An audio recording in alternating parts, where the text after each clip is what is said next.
Bueno, ya estamos grabando. Ahí va. Eh, a ver, ¿por dónde empezar? Ustedes tuvieron acceso ahí al aula web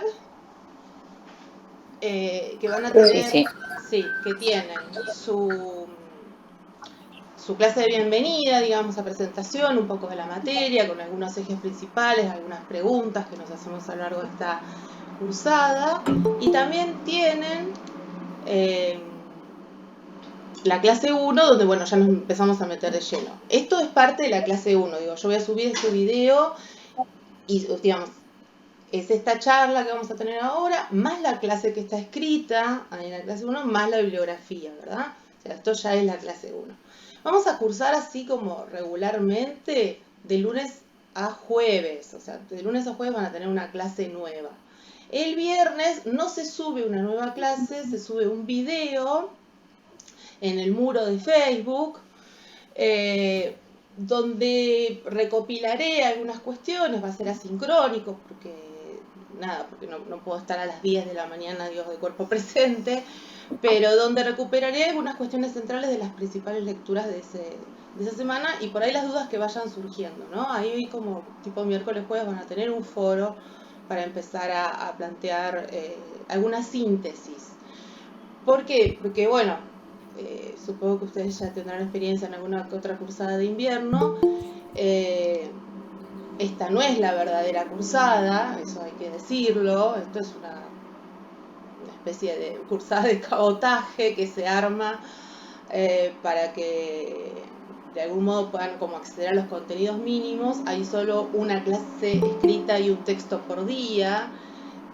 Y bueno, obligatorio, digamos, y después obviamente van a encontrar material optativo y en la medida que les interese, obviamente hay un montón de cosas más para que ustedes puedan leer, mirar, consultar, escuchar, etc. La materia se vuelve a dar en agosto, digo, si les interesa. Y eso, y obviamente tiene otra complejidad y hay otros materiales que nosotros fuimos sumando que me parecen súper interesantes, pero que bueno, ahora los tuve que sacrificar, digamos, por decirlo de alguna forma.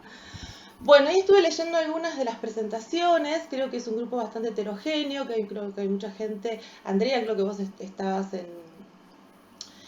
trabajando especialmente en docencia, Juana Sí. también. Juana tiene ese cuadro de docente atrás que no puede más ese cuadro de docente. Y a Germán, esto no es la primera vez que nos vemos. Eh, tengo alguna memoria. Profesora, Sí, ese Juana. cuadro no es de docente, lo hizo mi hija que es licenciada en diseño textil e indumentaria. Ah, pero parece una escarapela hecha por tus estudiantes. Mirá, No, la maté a la no, hija que estudia no. indumentaria. Son tiras que ella recortó pegadas que están pintadas. Entonces una por una, Ah, a ver si se ve ahí. sí, se ve. Y como da mucho sol, se está medio decolorando, pero no. Flashé escarapela. La Pero culpa. Mala mía. ¿Vos también, Germán? Dale, tiene un centro. Genial. Bueno, a ver, esto digo más o menos el orden que nos dimos como para tener una cursada relativamente factible de hacer, ¿no? En este poco tiempo. Las clases se suponen que van a estar subidas a las 10 de la mañana. En realidad yo las voy a subir antes, las voy a subir la noche anterior, tipo, no sé, sí, tipo 10 de la noche anterior. Cosa que ustedes se organicen en la mañana y por ahí puedan como abrirlas más temprano y ese tipo de cosas. Y después, digamos, todas las consultas y toda el feedback que necesiten durante la semana, yo prefiero que lo hagamos por mensaje privado de Facebook o por el correo del seminario, que ese es como va a ser como nuestros canales principales, porque para mí también son vacaciones, yo tengo una niña, a la tarde voy a como tratar de correrme un poco de la computadora, pero eso lo tengo a mano en el teléfono y lo puedo ir como resolviendo mientras hago otras cosas. La segunda semana sí ya puedo estar un poquito más online, más disponible. A ver, ¿de qué consta? ¿Qué les pareció el programa, si lo vieron? No lo vieron. no. Estaba ahí en el mail adjunto, ¿eh? Bueno, no arranquemos mal.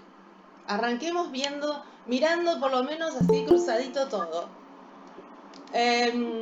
¿Pudieron leer entonces, si no fue el programa, las preguntas de la presentación?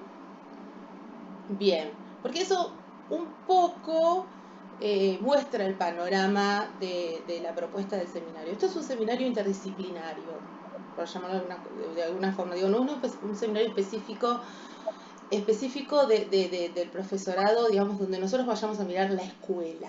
No vamos a mirar la escuela, sí vamos a mirar las prácticas educativas. ¿Qué entendemos por prácticas educativas? Entendemos lo mismo que trabajan ustedes en la materia de teoría de la educación, que tiene que ver más con las interpelaciones, ¿no? Esta categoría de Rosa Buenfield Burgos, donde, ¿no?, todas las prácticas que interpelan al sujeto y lo transforman y o lo conservan pueden ser leídas como prácticas educativas. Es decir, no son prácticas que necesariamente están institucionalizadas ni que transcurren al interior de una escuela o digamos, no son ni formales ni no formales, esa categoría casi no entra. Sería como todas las prácticas que hacemos juntos a los otros, ¿no? Ese junto a es importante porque lo que tiene que haber siempre es con una reciprocidad, ¿no? Siempre hay un otro. Que exige, digamos, cierta distancia pedagógica, esto entre comillas, porque la distancia pedagógica es la que permite el vínculo. ¿Sí? No quiere decir que esa distancia sea jerarquizadora, digo, no quiere decir que haya uno que sabe más que el otro, pero sí la distancia pedagógica como condición de ese vínculo lo habilita para que digamos, uno aprenda y el otro enseñe, o se enseñen juntos, o, digamos, o se dé una situación educativa, por decirlo, ¿no?, más generalmente. Por lo tanto, a nosotros nos va a preocupar la educación, pero desde la perspectiva culturalista. ¿Qué es esto de pensar lo educativo y también lo comunicacional y también lo político y también esto de las transformaciones desde la perspectiva cultural? ¿Por qué? Porque para la cátedra es central un concepto que por ahí va a parecer medio soslayado, que es el de matriz cultural. ¿Por qué? Porque pensamos básicamente que no pueden pensarse ni los órdenes, cuando yo digo los órdenes pienso en los órdenes sociales, ¿no? No pueden pensarse las prácticas, los órdenes sociales, los esquemas narrativos con los cuales asumimos nuestra subjetividad, con los cuales vemos el mundo. No podemos pensarnos como sujetos por fuera de esa matriz, ¿no? Esa matriz tiene un rol central en la conformación de la subjetividad. Y por ende, digo, accedemos al sujeto, no estamos pensando en una educación sin sujeto, por supuesto, ni estamos pensando en una cultura sin sujeto, pero accedemos al sujeto a partir de estas cosmovisiones, ¿no?, estas matrices culturales. En la categoría de matriz nos permite pensar varias cosas. Primero esto, un posible modo de ser sujeto, ¿sí? Es decir, para determinada matriz cultural hay una subjetividad legítima, ¿sí? No es que no haya otras, pero las otras, digo, mientras hay algunas que son más legitimadas, otras son marginadas. Y a medida que lo que se transforma son elementos de esa misma matriz, bueno, esos órdenes de la subjetividad también cambian y los órdenes de legitimación también cambian, ¿sí? No estamos pensando solamente en, no sé, por ejemplo, el rol de la mujer en el marco de la matriz moderna y lo que nosotros podemos llamar la contemporaneidad. Digo que por ahí es uno de los grandes ejes de transformación, sino que estamos pensando también en algunas cuestiones no tan visibles, ¿sí? Y en esto de cómo se dan los procesos de legitimación para que alguien que decide ser un sujeto, digamos, decide asumir su subjetividad de una manera, encuentre un espacio de legitimidad en esa matriz social y no resistencias o luchas o lo que fuere.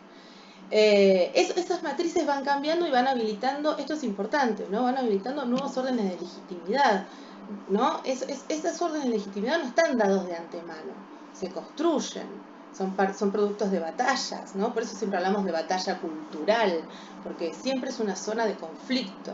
El conflicto es inherente a la matriz cultural. La matriz cultural no es una vez para siempre y dominante, digamos, sino que se da en una permanente construcción hegemónica, porque ahí intervienen muchas variables. Interviene el sujeto, pero también intervienen las prácticas, también intervienen las instituciones.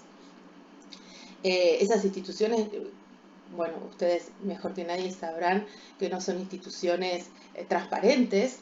No estamos pensando en instituciones dogmáticas ni apegadas a la norma, al contrario, siempre lo más interesante de las instituciones son aquellas cosas que no están escritas en ninguna parte, que no se dicen en ninguna parte, que no aparecen nombrado y legitimado, sino que es el día a día del recorrer esa institucionalidad y digamos del que solo pueden hablar los sujetos que intervienen. Y justamente por eso muchas veces decimos las instituciones las hacen los sujetos que las intervienen, no los marcos normativos. Sin embargo, hay marcos normativos, tampoco que permiten cierto margen de maniobra. No es que podemos hacer cualquier cosa en el marco de cualquier institución. Pero bueno, esos órdenes, lo importante es que tengamos en cuenta que no son dados de antemano, ni mucho menos son órdenes naturales, ni mucho menos dominan de una vez y para siempre. Lo que hay es un constante campo de lucha simbólica. Por eso la pregunta por la cultura habilita la pregunta por lo simbólico. Hay siempre una disputa de tipo simbólico en la que el sujeto obviamente tiene poder de agencia, diría Bourdieu, ¿no? Tiene capacidad de intervenir. Y esa es la segunda parte donde nosotros nos paramos en la definición de Boethius-Burgos, porque Boethius-Burgos dice, es un sujeto que interpela, pero también es un sujeto que interviene con su práctica social, ¿no? Y la práctica social, al intervenir, transforma el mundo. Yo no sé cuántos de ustedes ya pasaron por teoría de la educación o vienen de ahí, pero digamos, somos como primas hermanas en ese sentido, las materias, porque recuperamos justamente esa matriz conceptual, ¿no? La de la intervención, la de la transformación y demás. Pero para preguntarnos quizás, no solo en el campo de la teoría de lo educativo, sino más que nada en las prácticas de los sujetos y en los procesos. ¿Por qué? Porque asumimos, y acá metodológicamente hablando, epistemológicamente hablando, asumimos que la entrada al sujeto siempre es por la materialidad, es decir, por la práctica concreta. Y que de ahí uno puede inferir los procesos y luego inferir los conceptos, ¿sí? Es decir, no hay una lectura epistemológica mayor, ¿no? Esto que creo que Magalí lo nombra también así. No vamos de la epistemia a la doxa, sino de la doxa a la episteme, ¿no? Que son estas palabritas en latín, es decir, que preferimos partir de la experiencia concreta, nos parece que es interesante recuperar los matices de la experiencia concreta para intuir procesos que nos permitan llegar a conceptos. Esta mirada, si quieren, esta línea de producción de conocimiento es la línea que recupera, ustedes lo van a tener en la primera clase, Semmelmann, ¿no? Él dice, bueno, primero hace toda una crítica a la intelectualidad latinoamericana de los 70, una intelectualidad que, según su propia perspectiva, perdió contacto con la realidad de la gente. Una intelectualidad que tomó vuelo, ¿no? Que creo que le pasa muchas veces a las intelectualidades que pierden capacidad de registro de época porque pierden contacto con la vivencia de los sujetos reales, ¿no? De carne y hueso. Bueno, esas intelectualidades hacen lecturas del mundo que luego son lecturas equivocadas. Él toma el caso de Salvador Allende en Chile y bueno, los intelectuales de Chile creían fervientemente en el triunfo del proceso revolucionario. Y Allende se terminó suicidando y con los militares ocupando la Casa de la Moneda, ¿no? Hubo ahí una especie de desfase de la mirada intelectual sobre un proceso político que tenía un montón de otras variantes que se les escapaban, ¿no? Se les escapaban a la lectura. No es algo que pasa solamente en Chile, pero es algo que pasa asiduamente en Latinoamérica. Si hoy pensamos los niveles de conflictividad que hay en América Latina y leemos cuáles son los análisis, si quieren, ¿no? de la intelectualidad hispanoamericana, vamos a encontrar cosas muy variadas, ¿no? Y uno no termina de entender, uno, sujeto común y silvestre, no termina de entender cuál sería la mirada correcta, o cuál sería la mirada más cercana, o cuál sería, digamos, dónde están. Probablemente haya indicios de verdad en todo, porque, bueno, justamente la contemporaneidad lo que habilita es esta convivencia conflictiva, pero convivencia al fin de distintas verdades. Y en general, es muy difícil rearmar el rompecabezas de la conflictividad social solo a partir de una línea de lectura, solo a partir de una línea epistémica. Pero bueno, desde esa crítica que Zimmermann hace ya en los 70, él dice, bueno, hay que recuperar otra mirada, otra capacidad de producción de conocimiento, que recupere varias cosas. Primero, obviamente, una mirada latinoamericanista. Por eso ustedes en esta primera clase van a leer, en realidad van a leer el texto de Boaventura, que es el obligatorio, de Zimmermann está como optativo, pero hay un video de Zimmermann para ver. Yo siempre les voy a dar la máxima. Ustedes pues ven qué pueden hacer.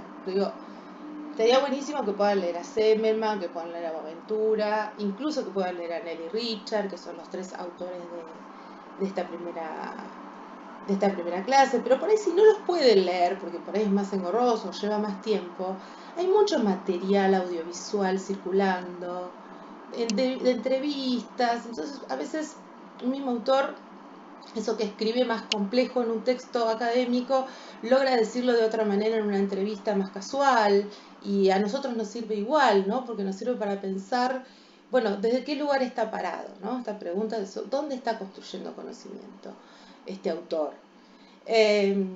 Entonces, Zimmermann va a decir, recuperar primero una mirada latinoamericanista de la producción de conocimiento. Nosotros somos, y yo creo que ya es una cosa que está cambiando paulatinamente, la incorporación, pero somos muy europeístas en términos de producción de conocimiento, ¿no?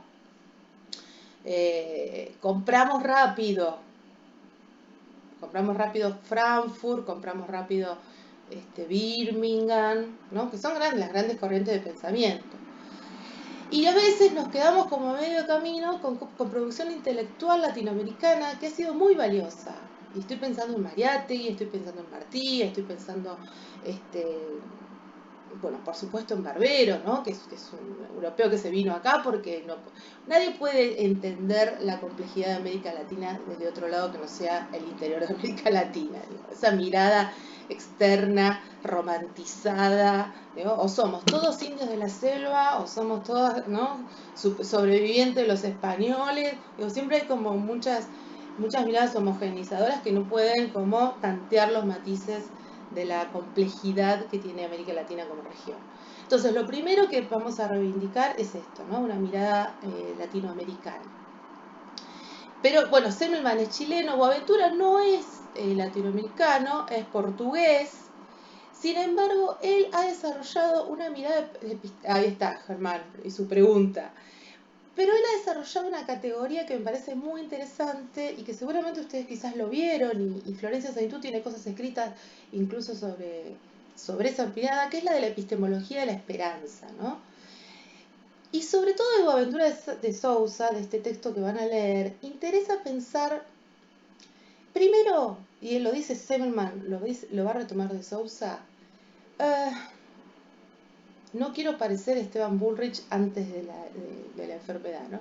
Pero esta idea de producir conocimiento en el vacío, ¿no? Es decir, poder despojarnos de la certeza, poder despojarnos en realidad de algo que venimos tenemos muy incorporado, que es esta idea de lo positivo, la verdad, la afirmación, ¿no? Por eso en esa bienvenida hay más preguntas que afirmaciones, y el objetivo de la cursada es salir con más preguntas que respuestas.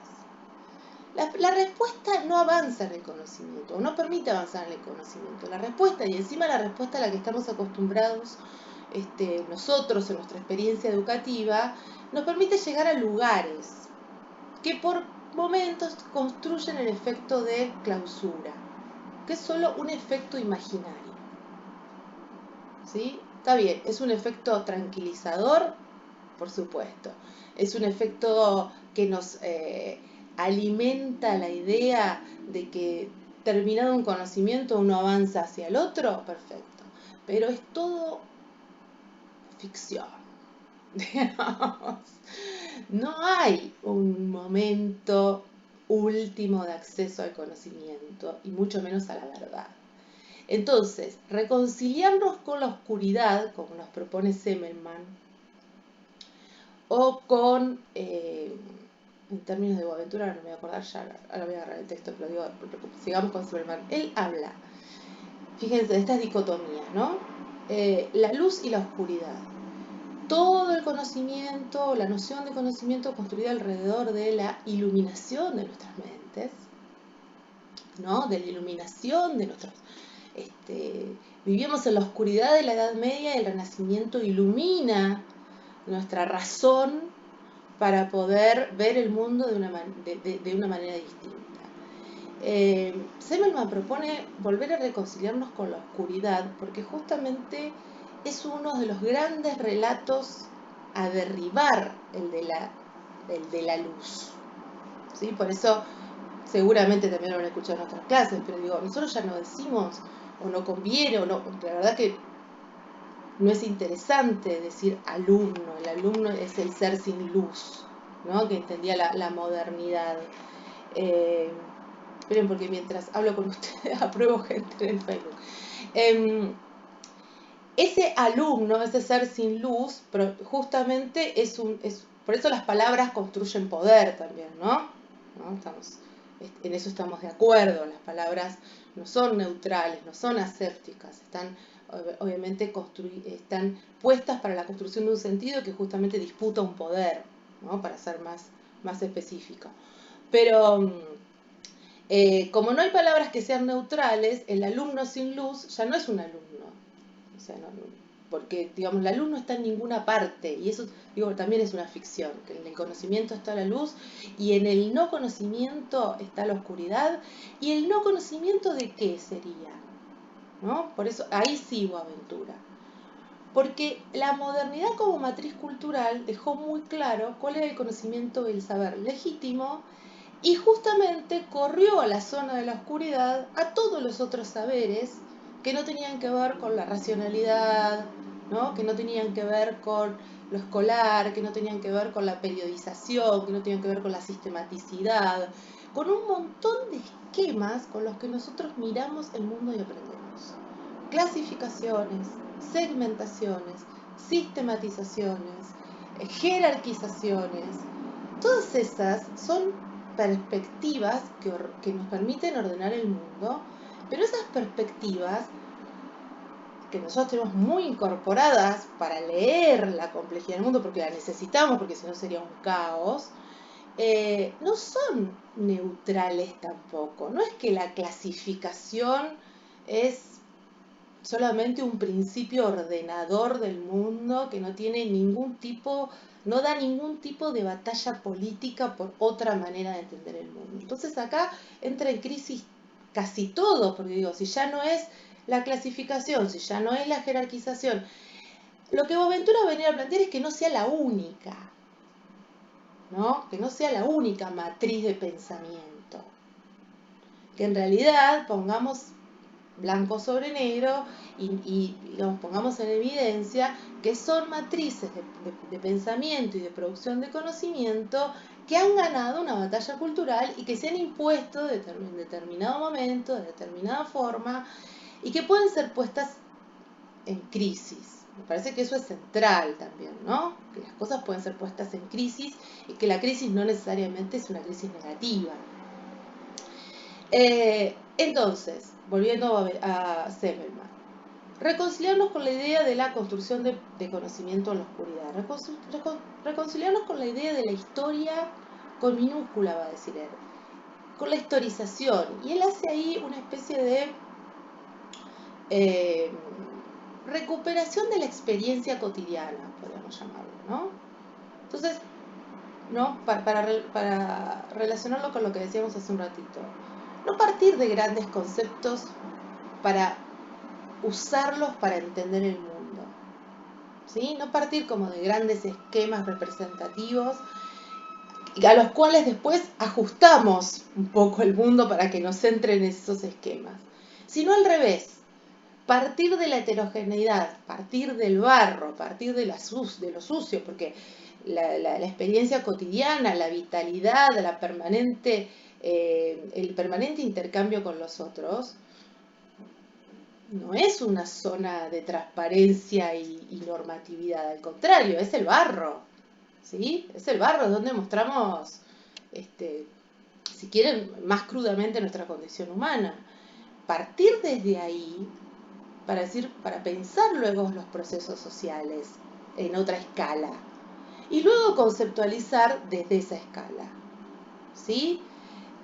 Por eso yo diría que además de reconciliarnos con la oscuridad, quizás deberíamos reconciliarnos con la mugre, porque el conocimiento también está construido en un lugar de luz y asepsia, ¿no? Entonces, ¿por qué no reconciliarnos con el barro? Y cuando digo el barro, digo la mugre, digo con el conflicto, ¿no?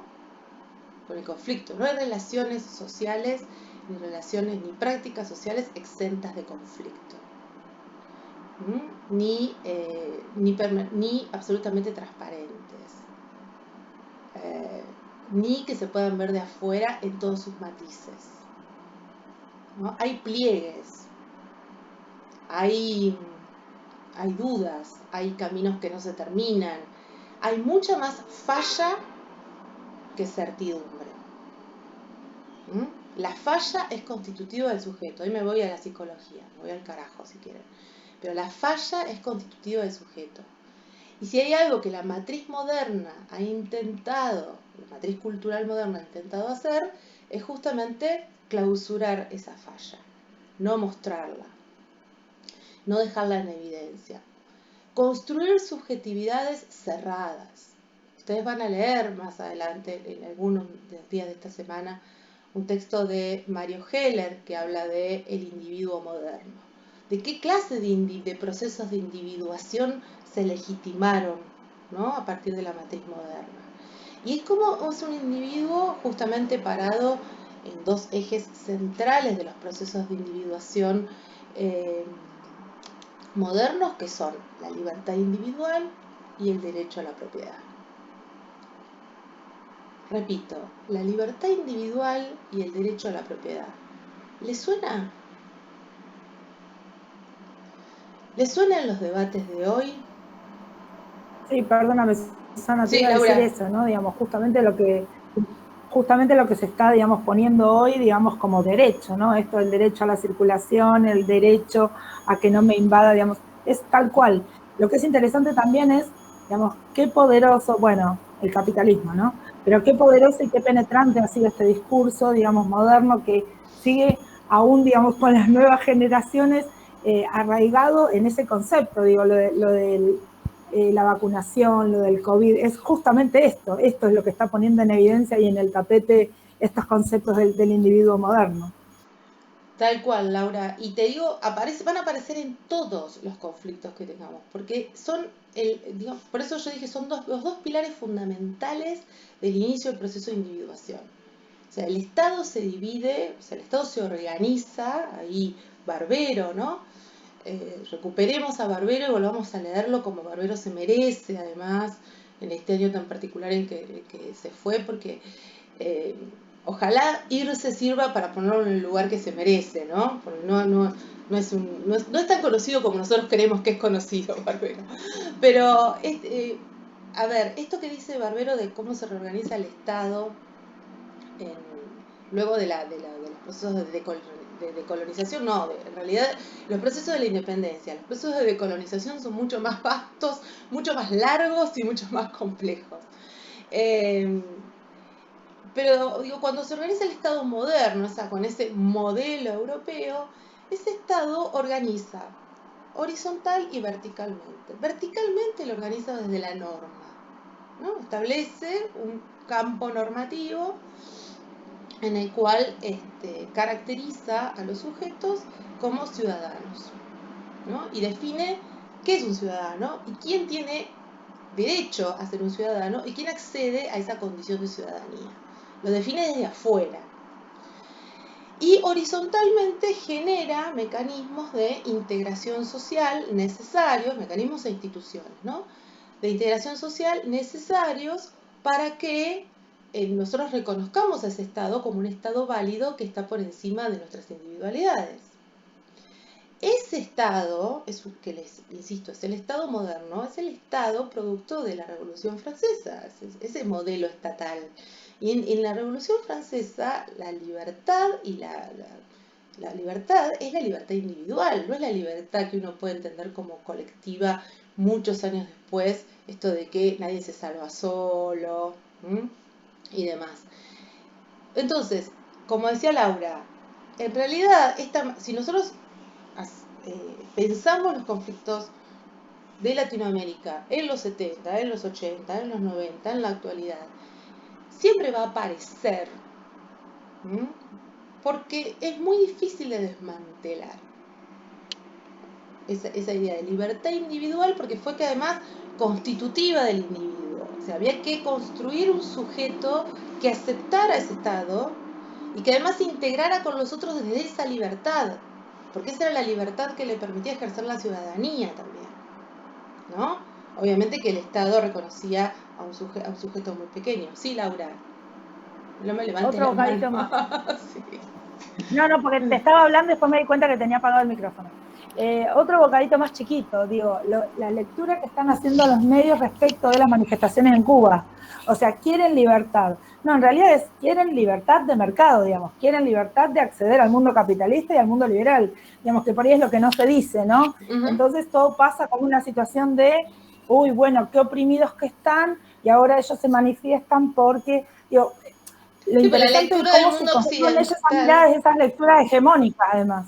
La mirada del mundo occidental es de este concepto de libertad, ¿no? Una libertad que se ha transformado en libertad de consumo, en realidad. Una libertad individual que primero fue una libertad cívica y que con el tiempo se transformó en una libertad de consumo. Por eso nosotros pensamos en transformaciones, pero no pensamos en transformaciones radicales. En realidad pensamos como en tres matices. El seminario no se puede llamar tres matices de la transformación, pero digamos, en realidad estamos pensando en continuidades, estamos pensando en transiciones y estamos pensando en rupturas. Hay zonas de ruptura grandes, pero también hay muchas zonas de continuidades y también hay muchos desplazamientos, ¿no? Que son más lentos entre una matriz y otra, si quieren, entre la toma del paraíso. Dice Griselda, lo que pasa en el sur con las tomas y la propiedad tiene lo llama la toma del paraíso. Sí, claro. A ver, en esto de la no neutralidad de las palabras, la romantización respecto de... porque digo, también caemos, las izquierdas también caemos en la romantización de los indígenas, la romantización de los cubanos, ¿no? También tenemos, vamos, es como... Insisto con esta palabra que por ahí es repetitiva, pero digo, las cosas son mucho más complejas y tienen matices. Entonces es difícil decir solo una mirada o solo la otra, ¿no? Y las batallas que se dan en esas miradas a veces están por fuera del objeto de estudio. Son batallas que desconocemos incluso. De modo que cuando yo hablo de esto, de continuidades, de rupturas y de desplazamientos, estoy pensando entre la matriz moderna, esa constitución del Estado-Nación, esa legitimidad de ser, de un modo de ser sujeto, una legitimidad de un modo de saber, y cómo los otros saberes quedan justamente en la oscuridad, y por ende quedan marginados, ¿no? Como ese modo de marginar aquello que no sea legitimado, y le vamos a llamar la contemporaneidad, que no tiene un momento, un corte definido ni tan identificable, que no es justamente, digamos, si quieren es el estallido de las verdades, uno lo puede pensar con algunas características más generales, lo puede pensar como esto, el estallido de las certezas, la convivencia de múltiples verdades, esa convivencia, insisto, siempre es conflictiva, yo diría que más que de verdad pasamos al concepto de verosímil, y ahí por ahí me pego mucho al discurso, pero digo, después del giro lingüístico, después de la década del 60, de lo que se conoce en la teoría discursiva y filosófica como el giro lingüístico, ha habido otra manera de entender el mundo que justamente pone el acento en la construcción social de sentido por sobre la materialidad de los hechos, que por ahí tenía que ver más con una raíz marxista, si quieren, ¿no? El giro lingüístico pone el acento en otro lado. Dice Juan Manuel, voy a leer los comentarios que ustedes seguramente están mirando también. Después voy a ver cómo pongo la pantalla para verlos a todos, porque veo poquita gente. Dice, Byung-Chul Han también conceptualiza muy interesante sobre esta nueva libertad individual del sujeto neoliberal, que en definitiva produce que los sujetos neoliberales empresarios no puedan tener relaciones más que por una finalidad alguna de mercado. Sí, Han es un autor que vamos a ver hacia el final del seminario, Juan Manuel, que tiene muchos textos y demás, pero que a mí me interesa cuando conceptualiza o relaciona esta libertad individual y la relación con las tecnologías. Pero quiero llegar ahí, porque estoy como en la primera fase. En esta primera semana, entonces, ustedes se van a encontrar, primero, en esta clase, con los autores con los cuales intentamos echar por tierra esta manera de pensar el mundo que ha sido tan legitimada, ¿no? Esta idea de que la certeza es solo una, que uno estudia para aprender la verdad, matrices epistémicas que circulan mucho más de lo que ustedes se imaginan, ¿sí? De hecho, digo, si queremos traerlo a un ejemplo de la realidad, que el gobierno se haya rodeado de la ciencia positivista es una reivindicación de ese lugar de producción. De pronto los científicos duros vuelven a tener el poder de verdad, que uno no dice que no lo tengan, pero o que no lo tengan o que no trabajen para eso, ni que no sean serios ni rigurosos en lo que hacen.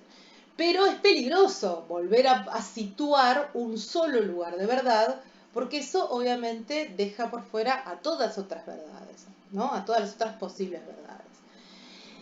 Pero digo, obviamente recurrimos a aquello que ya estaba más establecido, y el campo de los científicos sigue operando mucho sobre estos lugares de certeza, de la comprobación, el experimento, ¿no? Todos esos aparatos metodológicos, la medición, ¿no? La medición de las cosas, y entonces cómo se desprenden de esas observaciones medidas y rigurosas, se desprenden leyes, ¿no? O sea, las leyes de la ciencia.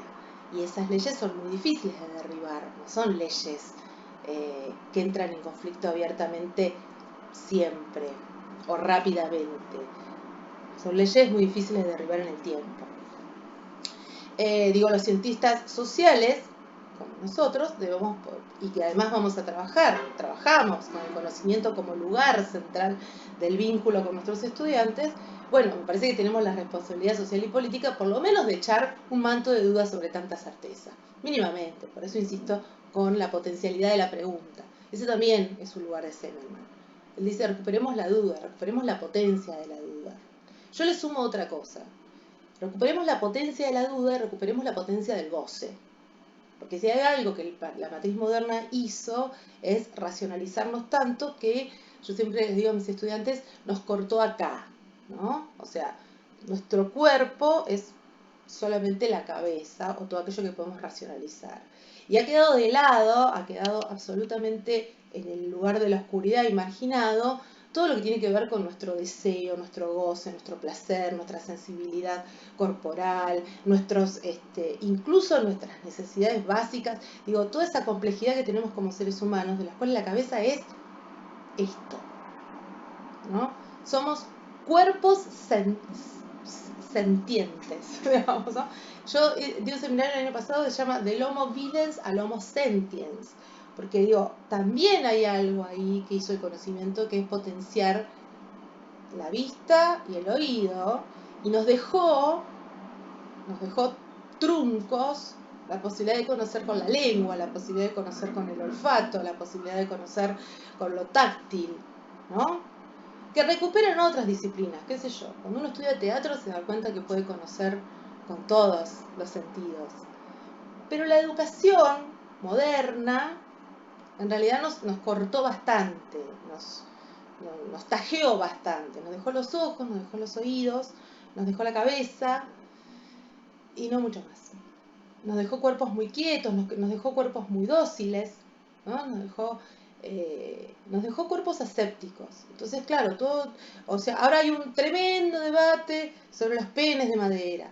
¿Por qué? Porque nosotros no tenemos facilidad aún para hablar de nuestra genitalidad, ¿no? Para hablar abiertamente en espacios públicos sobre nuestra genitalidad, sobre nuestros deseos, sobre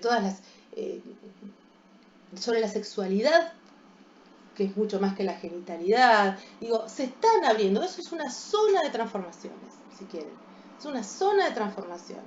Pero fíjense cómo funcionan todavía los discursos de ¡oh, un pene, por Dios! Por favor. Bueno, esa vergüenza, o toda ¿por qué saltamos? ¿Por qué hay todo un debate sobre si el pene sí o el pene no? Porque tampoco está tan naturalizado para nosotros hablar de nuestros cuerpos, ¿no? De nuestras necesidades.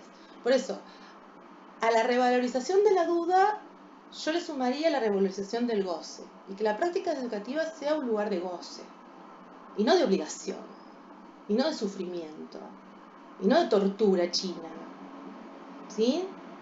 Encontrarse con el otro, y sobre todo con el otro distinto, ¿no? Con esa otredad que trae un montón de cosas distintas a mi mismidad, tiene que ser una experiencia de alto goce, no de alto sufrimiento o de dura batalla, casi guerra campal, sino de bueno, qué suerte tuviste, Mariana, que a vos te enseñaron a poner a poner preservativos en zanahorias. Yo soy de la generación, y ahí me voy a agarrar a alguna, no sé, Laurita, Juana, soy de la generación de que las nenas tuvimos una charla y nos hablaron de toallitas. Digo, eso fue toda la educación sexual de nuestras vidas. Y todo lo demás lo aprendimos justamente en esos circuitos que no son leídos como circuitos educativos, que es la relación entre pares, bueno, la convivencia con nuestras amigas, las conversaciones. Pero digo, yo siempre cuento también que había un juego en el barrio, un juego espantoso, la verdad que uno a la perspectiva mira cosas espantosas. Digo, los chicos nos perseguían con un billete de 10 pesos, en ese momento eran 10 pesos, ley 18.188, una cosa espantosa, que se habían metido en el calzoncillo, ¿no? Se metían el billete en el calzoncillo y después nos perseguían con ese billete para tocarnos con el billete, ¿no? Y nosotras corríamos, obviamente, porque nos parecía asqueroso. Y además nos faltó que dijeras, mirá, si te toca el billete te quedas embarazada. Digo, toda esa complicación, eso, en ese mundo desordenado aprendimos, sí, o el sexo con videos porno, lo aprendimos en otros circuitos. Ahora, fíjense, los videos porno, la relación con las amigas, los juegos, estos juegos de chicos de me tocas, no me tocas, son un montón de prácticas sociales que tienen un sentido educativo y que, digamos, nunca fueron vistas así. Siempre son prácticas que quedan por fuera de la escuela, por fuera de lo institucional, por fuera de lo legítimamente decible. Si hay algo que la contemporaneidad habilita es el mundo de lo decible o los límites de lo decible. Y en la medida en que, de nuevo con las palabras, ¿no? En la medida en que podamos simbolizar mayor cantidad de dimensiones del mundo, bueno, más acceso a ese mundo tenemos, ¿no? Más conocimiento tenemos. En la medida en que podamos nombrarlo.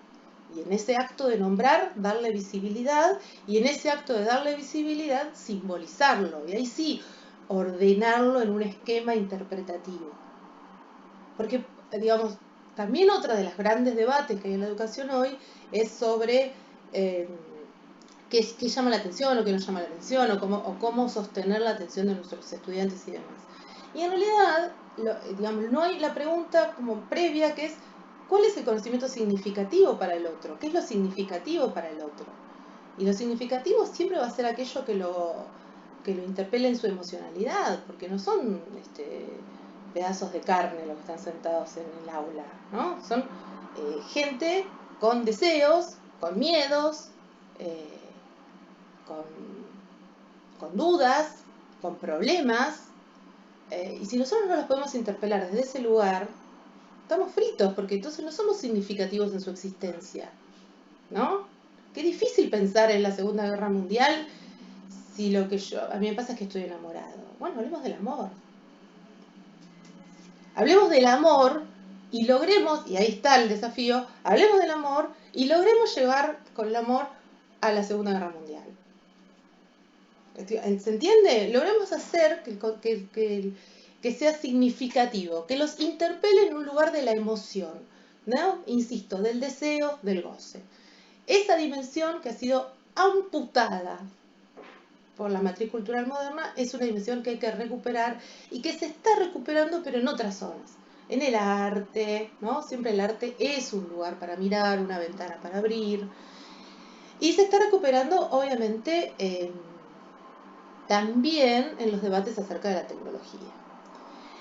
La segunda parte, ya la semana que viene, pero bueno, no me quiero adelantar demasiado porque las clases de los lunes son un poco para abrir estas cajitas, si quieren, de lo que ustedes van a leer en el transcurso de esta semana. Pero la idea del programa es como trabajar una primera etapa de constitución de la matriz moderna, pero no como una gran definición de la matriz moderna, si quieren, histórica, sino más bien justamente pensar en estos elementos, ¿no? ¿Qué actores, qué prácticas, cómo se entendió el saber, cómo se entendió el tiempo? A mí, si quieren, se los voy a dar también como optativo, nada es obligatorio en esta vida, relajémonos. Pero hay un texto muy interesante que leí hace poco, que en realidad lo leí de un filósofo de la técnica. Pero él tiene una teoría, y a mí me pareció que está bueno para pensar esto, que no es que las tecnologías modifican las subjetividades, sino que justamente hay toda una preparación cultural previa que habilita que después compatibilicemos mejor con determinadas tecnologías. Es decir, pensarlo al revés, ¿no?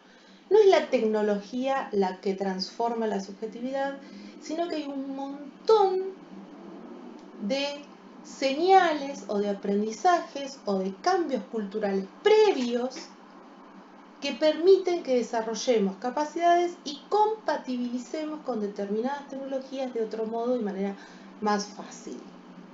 Ese concepto de compatibilización lo trabaja Paula Siviglia y lo vamos a leer en un texto que se llama Redes o Paredes. Y ella se pregunta eso, ¿no? ¿Cómo pudieron las nuevas generaciones tan rápido adaptarse a los cambios tecnológicos? Cambios tecnológicos que suceden de manera muy, muy veloz, ¿no? ¿Cómo pudieron? Bueno, es que no es que nacieron de un repollo y después vino la tecnología.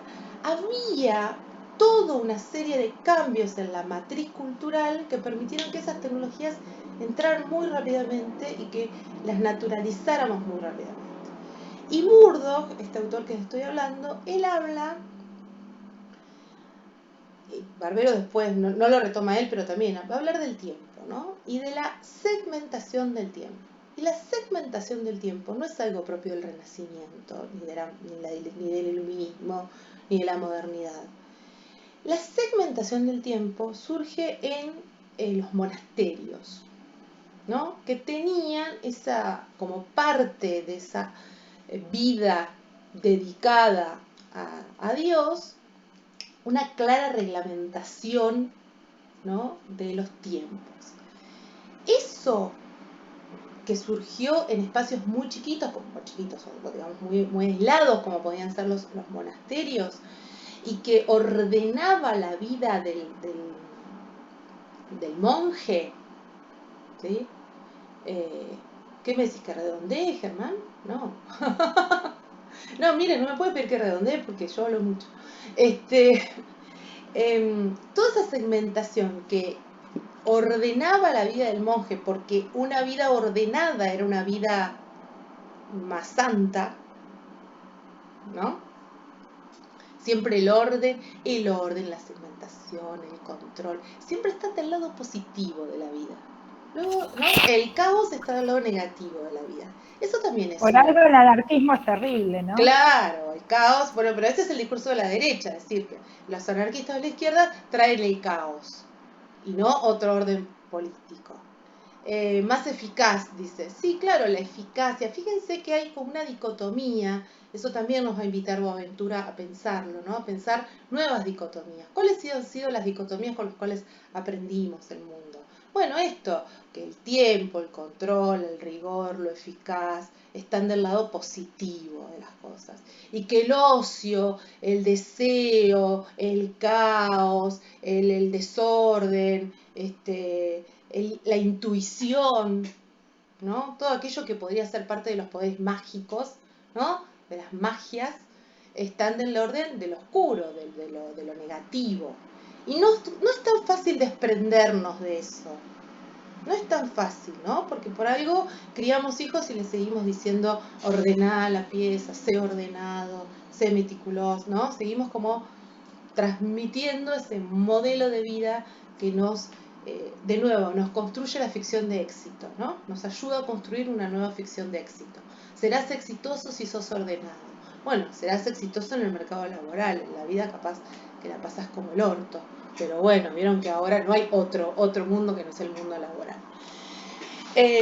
No sé por qué fui esto. Ah, sí, por los monjes. Bueno, esto en la Edad Media, esta segmentación del tiempo, fue lo que permitió a lo largo de los siglos, fíjense que de la Edad Media hasta la máquina de vapor pasó casi 2 siglos.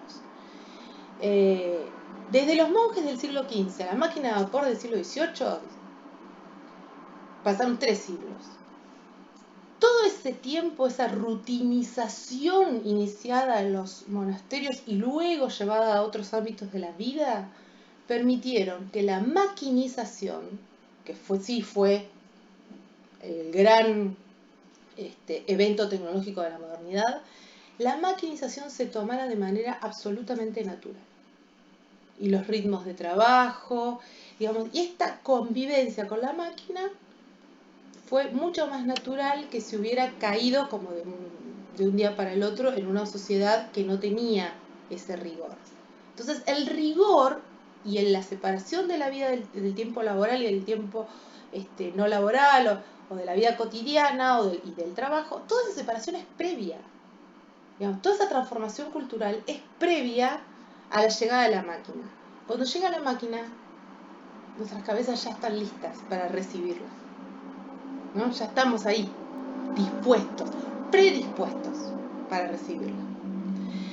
Esta idea me parece interesante para pensar que no es que los aparatos tecnológicos o los cambios tecnológicos o las máquinas son los que cambian la subjetividad, sino que justamente hay un montón de otras cosas que no nos damos cuenta, que dejamos pasar o que forman parte de nuestra vida más cotidiana, que son las que nos preparan, nos formatean para que después nos compatibilicemos muy rápido con nuevas tecnologías.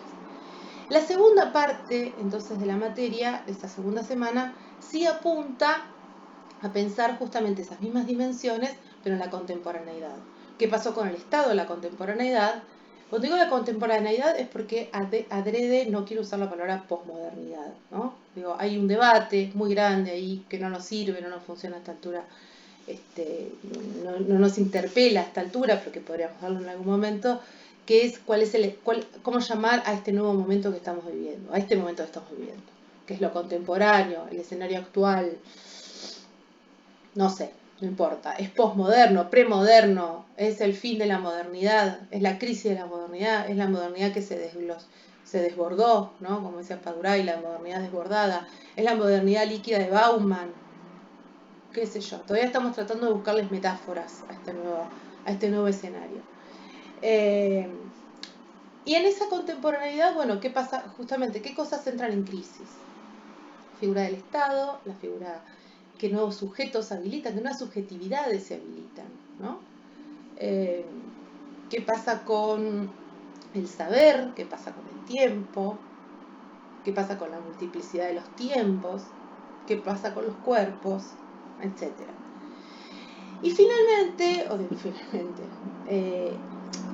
en realidad nosotros trabajamos, cuando estamos en cursada regular, varias dimensiones, pero para esta cursada vamos a dejar solo la dimensión de la técnica, ¿no? Por eso Han va a ser un autor que nos va a hablar sobre esto, sobre las transformaciones de la subjetividad a partir de la tecnología.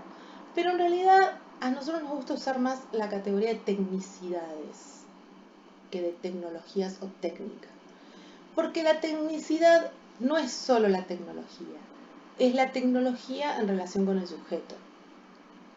Obviamente escapando de toda aquella mirada instrumentalista, toda aquella mirada sustantivista, recuperando algo de la teoría crítica respecto a las tecnologías que podemos ver en la tercera clase, digamos, para que ustedes no tengan que leer ese texto de Finberg, donde él establece estas distintas categorías de lo tecnológico. Pero en realidad, porque la tecnicidad permite recuperar la dimensión humana y ética de la tecnología. Ahí la pregunta que todavía no tiene,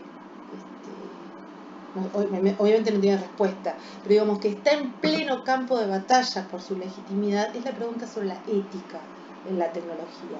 Y no estoy hablando de la ética de los usos, es decir, bueno, qué sé yo, Marie Curie descubrió la radioactividad y sirvió para sacar radiografía o para tirar bomba atómica. No estoy en esa dicotomía, sino, digamos, en la pregunta por la ética, es decir, la pregunta por el sujeto en relación con la tecnología. ¿Por qué? Porque todos aquellos que están pensando en la tecnología desde su parte más dura, pongamos los informáticos, los analistas en sistemas, los desarrolladores tecnológicos, justamente están potenciando una teoría que deje afuera al sujeto. Si los sistemas tecnológicos tienen sus propias reglas, no necesitan a los sujetos. Y los cientistas sociales estamos parados de la vereda de enfrente. Nosotros siempre nos hemos preguntado por el sujeto, no podríamos no hacerle una pregunta sobre el sujeto a lo tecnológico, ¿no? Al campo de lo tecnológico. Bueno, más o menos es esto. Puede ser un montón, puede ser poco, no sé. Iremos viendo en el desarrollo de la cursada. Le voy a pedir, en nombre de la positividad moderna, que lean los textos en la medida de lo posible, que puedan acompañar la cursada lo más que puedan con los materiales que colgamos ahí y con inquietudes suyas, que yo sé que deben tener un montón, porque así como surgieron hoy algunas, tratemos de pensarnos como científicos sociales que somos, ¿no? Nosotros podemos tener un debate respecto de la coyuntura y demás, pero digamos, salgamos del comentario o hagamos el ejercicio de salir del comentario para poder relacionarnos con categorías más profundas, ¿no? Porque justamente podemos comentarlo con nuestros vecinos, con nuestros papás, con nuestros hijos, con nuestros maridos, pero acá somos cientistas sociales, así que tenemos la obligación moral de pensar un poco más, de hacer el esfuerzo de poder darle alguna respuesta a la complejidad de la sociedad en la que vivimos.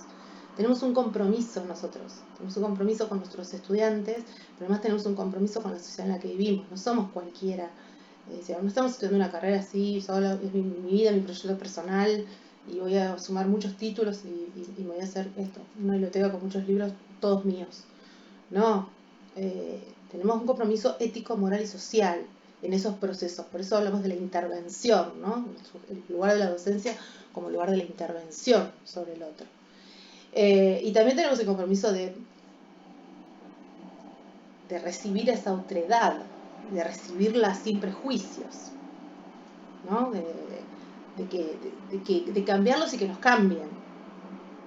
La última unidad va a estar más apuntada hacia el sujeto de la contemporaneidad, que es el sujeto joven, que es el sujeto que nosotros nos enfrentábamos o nos acompañamos en nuestra práctica habitual en clase. Por eso recuperaremos algunos textos de Reguillo, algunos textos que han ayudado a pensar, a conceptualizar la juventud como modelo. Y la relación de la juventud con el consumo, ¿no? Un poco lo que decía Laura. Fíjate que lo que pasa en Cuba justamente es una demanda de jóvenes. Son los jóvenes. Son los jóvenes que ven un mundo a través de una ventana, que es el de las redes sociales, y que obviamente el otro discurso, que es el discurso de la revolución de los adultos, es un discurso que ya no se interpela más, porque es un discurso que ellos no vivieron, que ellos no sintieron, y que digamos, son hijos de la escasez, ¿no? Entonces, como hijos de la escasez, buscan en esa ventana al mundo, que también es una ficción. Ahí lo difícil es mostrar eso, que esa ventana es una ficción, ¿no? Yo estuve en Cuba a finales de 2019, antes de la pandemia, y claro, aparece esto, ¿no? La necesidad, yo me quiero ir y me quiero casar con usted. Sí, es como mi modelo. Me quiero ir y quiero conocer a alguien como usted y me quiero casar con alguien como usted. Y yo le dije, bueno, vos te podés venir y te podés casar con alguien como yo. Y te podés comprar muchos zapatos. ¿Qué te querés comprar? ¿Zapatos? ¿No? ¿Qué te querés comprar? ¿Vestidos? ¿Qué te querés comprar? ¿Qué es lo que te parece que te querés comprar? Bueno, podés ir, no sé, 20 tiendas de calzado, 20 tiendas de vestido. Te puedes comprar todos los vestidos que quieras. Y cuando salís así llena de vestidos, de bolsas de vestidos, al lado del negocio vas a ver una familia o un niño que no tiene ni zapatos y que está pidiendo algo, ¿no? O sea, entras al cajero a retirar dinero y afuera está la gente esperando que por favor le tires una moneda de lo que te sobra. Bueno, eso en Cuba no lo conoces. No existe eso. Nadie en la calle pidiendo nada. No hay nadie que no tenga un techo. Entonces, la libertad es la libertad de comprarse zapatos. ¿Qué sé yo? No sé. O es la libertad de cagarse de hambre. Pues por ahí es una libertad que no tenemos. Meto Sí. otro comentario. Digamos, Dale, además, Laura. Susana, digo, por ahí esta cuestión ficcional o esta fantasía de que, digamos, si venís acá, te vas a poder comprar todos los zapatos que quieras. Digo, a veces también es eso, o sea, como una idealización, calculo yo que en todos los órdenes, ¿no? Pero digo, si venís al capitalismo, te va a ir bien porque te vas a esforzar y vas a ser exitoso y vos sí vas a poder comprarte todos los zapatos que quieras, comprarte todos los vestidos que quieras. Digo, hasta esa ilusión, digamos, ¿no? También te puedes casar con alguien como yo y llegás y terminás viviendo o trabajando en el ¿cómo se llama este coso de delivery que hay en la ciudad? El Rappi.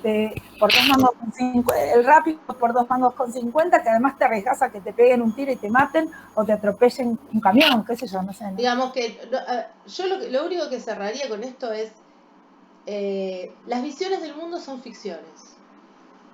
Todas son ficciones.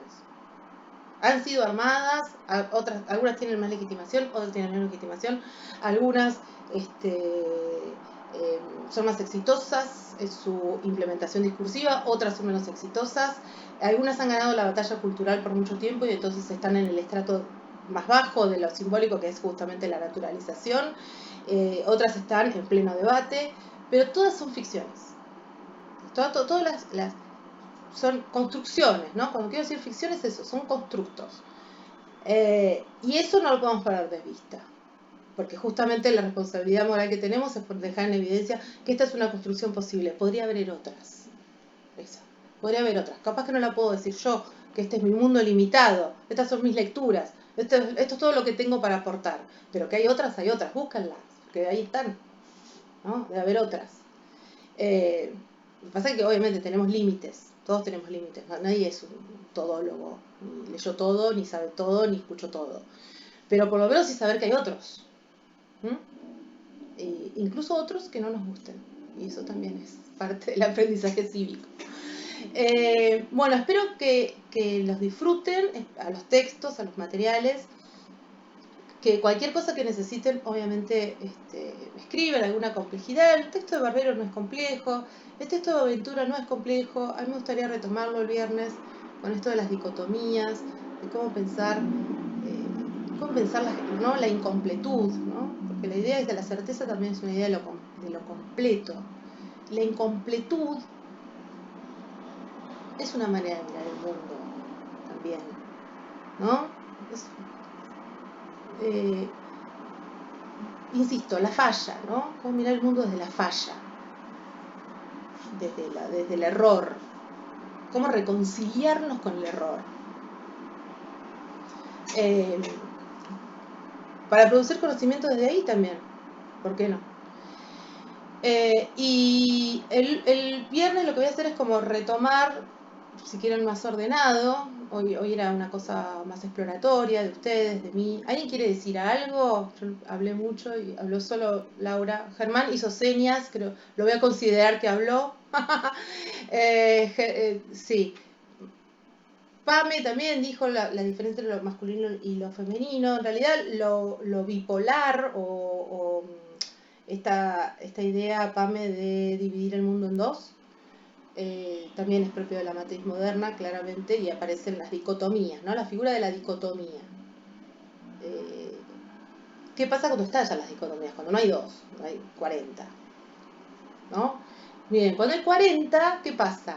Entra en crisis la comparación, entra en crisis el estatus, entra en crisis todo aquello que nos permite... El mundo 2 nos permite ordenar de una manera. Cuando el mundo es más que 2, nos caotiza todo, porque ¿qué jerarquía vamos a usar? ¿Qué estatus vamos a poner? ¿Cuál es lo bueno y lo malo? ¿Cuál es lo lindo y lo feo? ¿Lo oscuro y lo luminoso? ¿No? Se nos escapan, ya no nos alcanzan las categorías para explicar la complejidad del mundo. En realidad, el mundo moderno también fue muy complejo. Pero ¿qué hizo la matriz cultural? Lo ordenó de una manera donde dejó afuera un montón de cosas. Es hora, como dice Boaventura, de recuperar ese mundo que quedó afuera. Ese es nuestro desafío. Recuperemos el mundo de la falla, de lo que quedó afuera, de lo incompleto, de lo que no entró en ninguna clasificación. Porque por ahí están las respuestas. O no, hay más preguntas. Pero bienvenidas sean. Gente, un gustazo haberlos visto. Me hubiera gustado verlos más porque no sé qué tengo que hacer con la pantalla. Yo voy a aprender, Tengo que poner pantalla completa.